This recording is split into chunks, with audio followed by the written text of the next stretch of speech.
Okay, it's Richard again from Love Brewing. What I would like to do now is just spend a bit of time talking about the cider.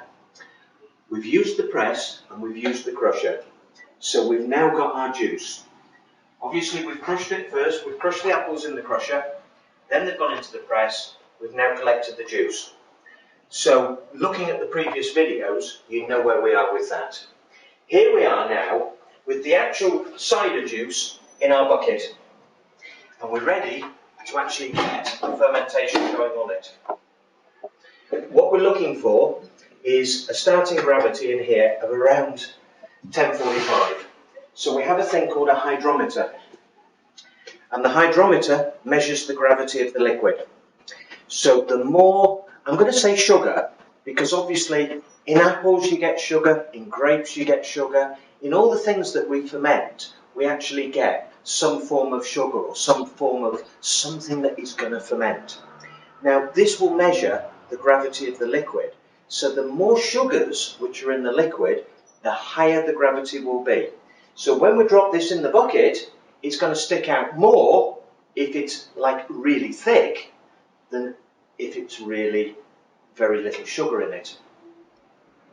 So what's going to happen is those sugars that are in the bucket, when we add the yeast is going to convert those sugars into alcohol. When it does that, it gives off CO2. And as that happens, the gravity of the liquid will change. It will get less. So for example, water will be a gravity of 1. So if we've got loads of sugars in there, which are natural sugars which have come from the apples, we're going to end up with a gravity really around 1045. That's the sort of starting, perhaps 1050, that's the sort of starting gravity that we're actually looking for.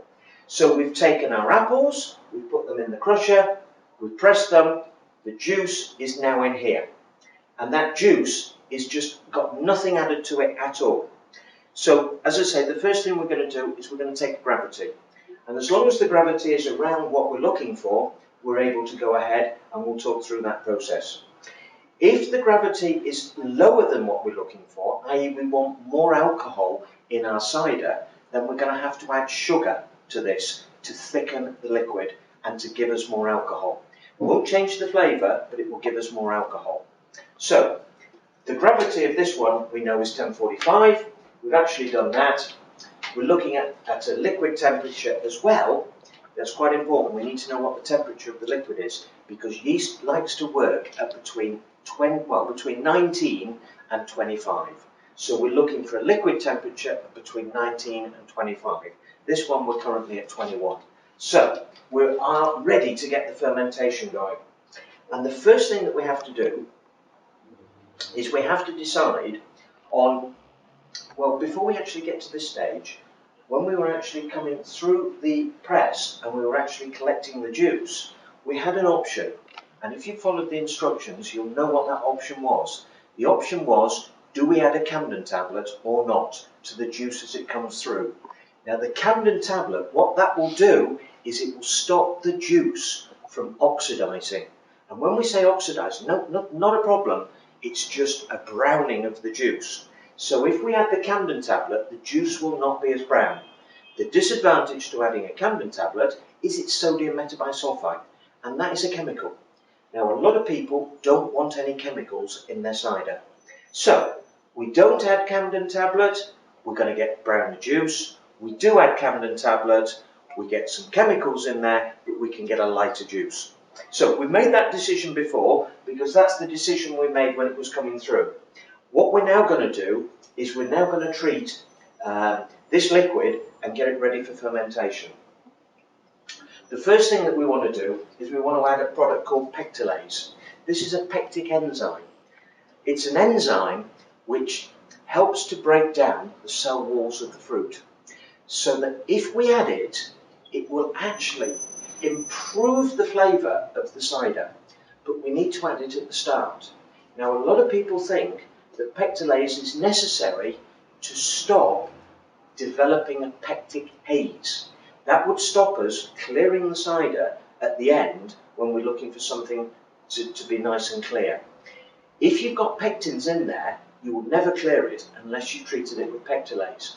But the more important thing is adding the pectolase at the start so that we break down those cell walls and we actually get more flavour in our actual cider. So all these, I'm not going to go in the actual how much to use and what to do. They're all on the front of the actual containers.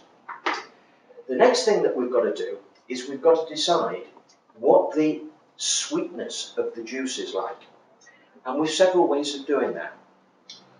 Probably the simplest way and most cost-effective way is to actually taste it. Let's see what it tastes like. As a general rule, if we're using 70% eating apples, 70% eating apples and 30% cooking apples, then we're going to end up with probably a really nice balance. It's not going to be too sweet, it's not going to be too dry. But obviously, if we're going to use a lot of eating apples and very little cooking apples, we might end up with something that's too sweet.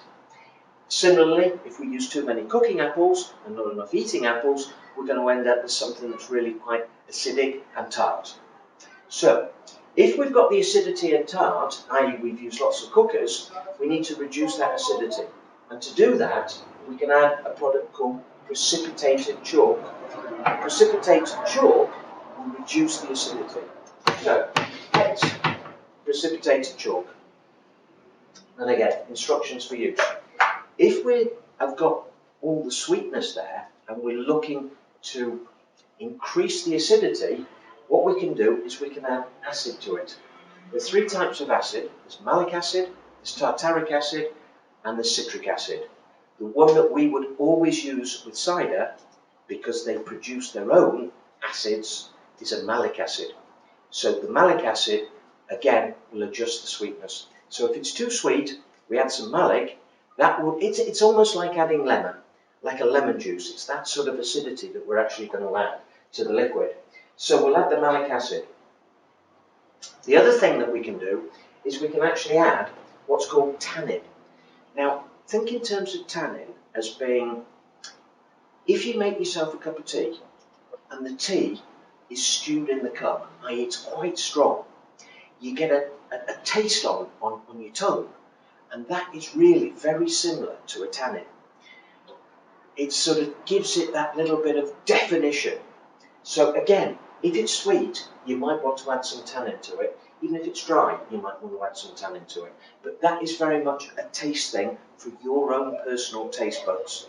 But that comes obviously in our cider ingredients pack that we actually send out with the cider kits. So we've got three substances there, three products that we can actually add. We've got the pectolase, we've got either the malic acid or the precipitated chalk, and then the third thing is we've got the tannin.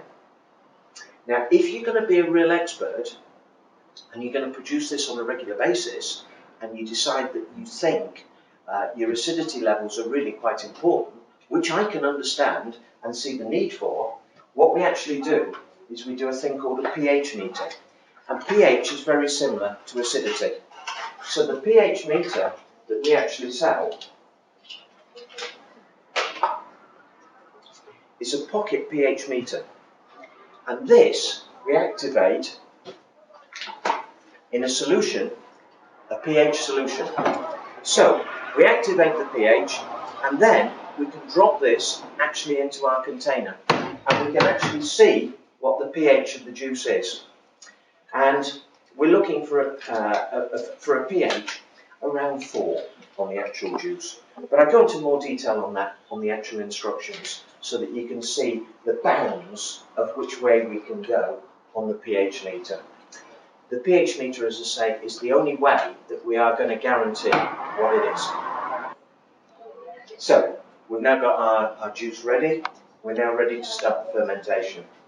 Final two things that we have to add is we need some nutrient. Now, the great thing about apples is they actually produce, and pears are the same, they actually produce so many of their own amino acids and nutrients that are just perfect for fermenting.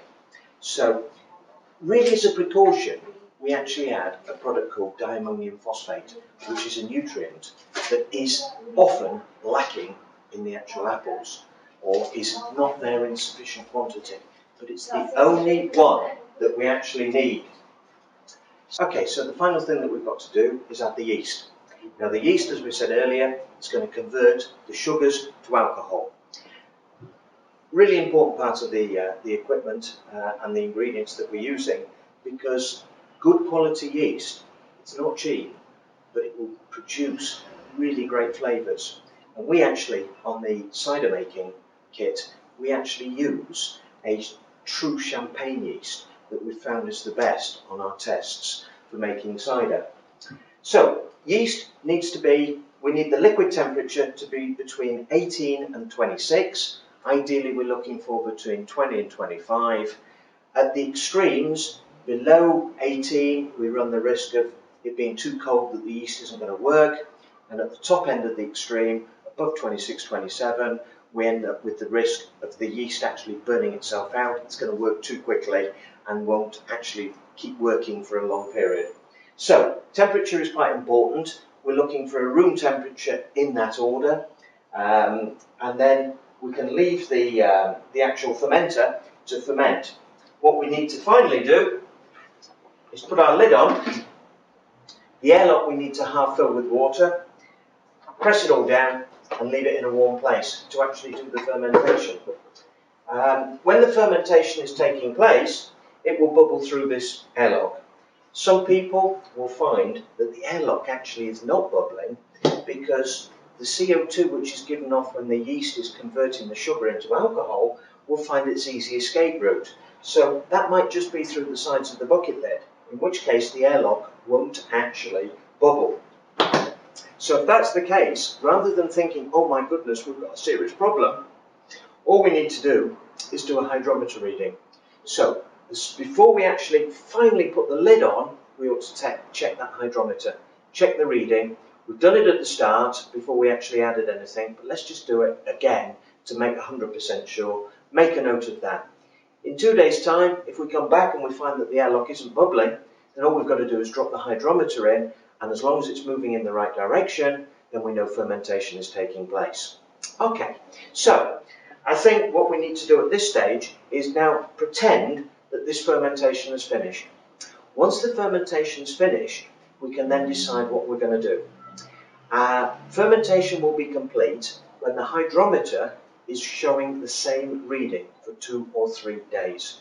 So if we've got a constant, 2 or 3 days, same reading, fermentation done. Traditionally, using the method that we're using here, we're going to be looking at about a 7-day fermentation. So when fermentation is finished, we have a decision to make. And these are the choices that we've got. We can have flat cider, we can have semi-sparkling cider, semi-sparkling being similar to probably a real ale in a pub, where it's on a hand-pulled system and you're getting a nice level of carbonation, but it's not fully carbonated right through the liquid. Or we can go for the final option, which is the full carbonation. So, let's have a look and see what we're going to do. With this particular cider ingredients pack, we actually supply some finings. So those finings are a 2-stage fining, and they can go into the bucket at the end of fermentation. So they can go into the bucket at the end of fermentation. I'll just show you the 2-stage finings. Those are the quick clear ones that we recommend. The 2-stage finings, one is a positive charge and one is a negative charge. So when the fermentation is finished, we can add it to the bucket, and that will almost clear the liquid. So if we're going to do, let's take them in order. The first one we're going to do is we're going to do completely flat cider. What we need to do with that is we need to make sure that the yeast is not going to work anymore. To do that, we need to preserve it and we need to add some stabilizing solution to it. So the potassium sorbate is our stabilizing solution, and the Camden tablet is our preservative. So those two will go into the bucket, and that will make sure we don't get any more fermentation. At that stage, we can also sweeten the cider up. So if it is too dry for our own personal taste, we can add some sweetener to it. And again, the sweetener comes with the kit. That's a non-fermentable sweetener, so again, it's perfect for adding to your cider. At that point, we can then put it into glass bottles, or we can use demijohns. Demijohns are great because there's a reasonable quantity in there. That's just like under 5 litres. Comes complete with the safety stopper. The safety stopper just allows the actual liquid to breathe, and you've no danger of actually exploding the container. So the cider that goes in there will be nice and clear. We've cleared it, and it will be totally flat. So option 1, totally flat cider. Option 2 is the semi-sparkling cider. And again, we would still clear the liquid in the bucket, but we are not going to add any stabilizers or preservative to the actual cider. And what we're going to do is we're actually going to put it into a pressure barrel. And the pressure barrel that we use has a safety valve fitted to it. This comes in the cider starter kit for barreling, and has a pressure valve on it. Now the pressure valve does 2 things. It makes sure that this container won't explode. So it releases any excess pressure, but it also allows us the option of putting extra gas into the barrel, sorry. So what we would do here is we'd transfer all the cider that's nice and clear into the barrel, and we will add between 2 and 5 ounces of priming sugar. Priming sugar is just ordinary granulated sugar that we're going to dissolve in a tiny bit of hot water, and we're going to add it to the barrel. Also, we can taste the cider, and if we find that we're too high in acid, or we're too high in, or not high enough in tannin, and we want to add some bits and pieces there, then there's no problem at all. That can be added to the actual barrel at this stage. So once we've added it to the barrel and we've added the cider, screw the top on nice and tight. And what we're now going to do is we're going to put the barrel in a warm place for 2 to 3 days. What we're trying to do now is the yeast that has finished working in the actual bucket, we are going to shock. And we've shocked it by adding some more sugar to it. So the yeast, thinking it's done its work, has now gone to sleep. We add the sugar to the container, but more importantly, leave it in a warm place which is conducive to fermentation. The yeast that is in suspension in the liquid will then start to convert that sugar into alcohol. As it converts the sugar into alcohol, it will give off CO2. Obviously, the CO2 has now got nowhere to go because this is a sealed, pressurized container. So when we actually come to switch the tap on, we'll end up with some pressure. So for 2 to 3 days, we're going to leave it in a warm place to get that fermentation going. Once the fermentation's done, we can then transfer it to a cool place to clear. And traditionally, it's going to be 3 to 4 weeks in a cool place clearing. So if we then need to add any extra gas to the container, so what we've got is we've got the little black bulb holder, and we have what's called little 8-gram bulbs. They will slot inside there, and we'll actually screw it down onto the valve. The valve had a piercing pin at the top. We'll pierce the bulb and inject the 8 grams of gas into the barrel, giving us some excess pressure. The third option we've got is very similar to the actual barrel, but when we get to the stage that we're ready to deal with the cider, we actually then have a choice of what do we put it in. We can put it into bottles, and the bottles we need to carbonate. So once the cider is clear in our bucket and we're ready to transfer it into the bottles, we've a choice of different types of bottles. We have a pint bottle, which is glass and takes a crown cap, which we put on with a capper. We also have what are called Brew style bottles, which are probably the Rolls Royce of the bottles. And the Brew style bottles have a flip top lid, but again will hold pressure. These really will hold some excellent pressure. So we've got the clear, and we've also got the brown. And these come in 750 and 500. The problem that we've got is if anybody buys on the internet, we unfortunately cannot send the glass bottles. So the third option is we use PET bottles. And we've got several types of PET bottle. This one, as you can see, is brown. Now the brown and the green PET bottles have a special lining on them. So if you buy any alcohol, you will always find it either in a brown or a green bottle, because this prevents the alcohol from going off, this special lining that they have. If you have a clear PET bottle, so you've had Coke or lemonade or tonic or something like that that's come in a clear bottle, they're fine, but you don't want to leave the cider in there for much more than about 6 weeks. The brown and the green ones, and here's a little tip for you, I hate to say it because we're doing ourselves out of a little bit of business here, but the green ones you can get from places like Aldi and Netto, and they use them for sparkling water.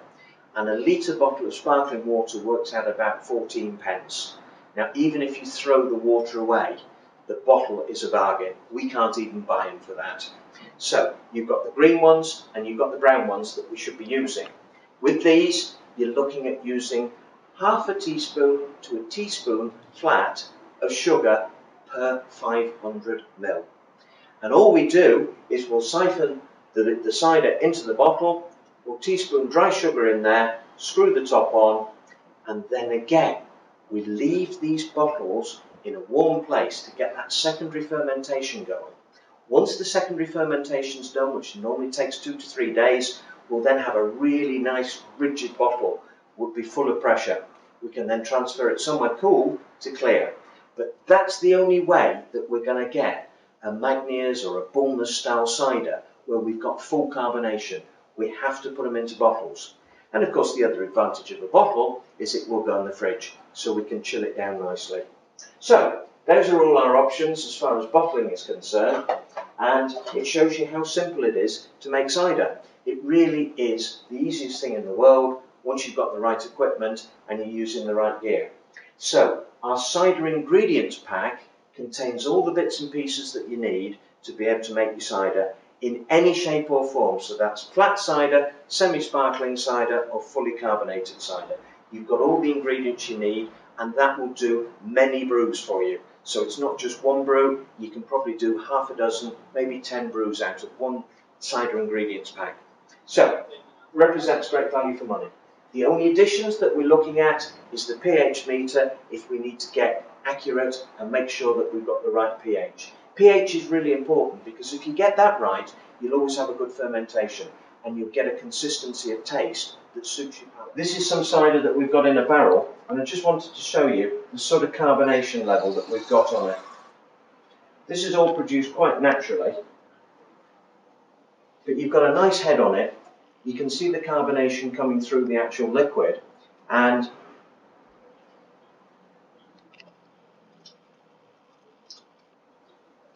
Richard's Special Brew, rather nice. It's not fully carbonated, but it's got a bit of life to it. It's my personal preference when people talk about cider, I like to see it in a barrel because it just gives me the right sort of carbonation for what I'm looking for. Cheers.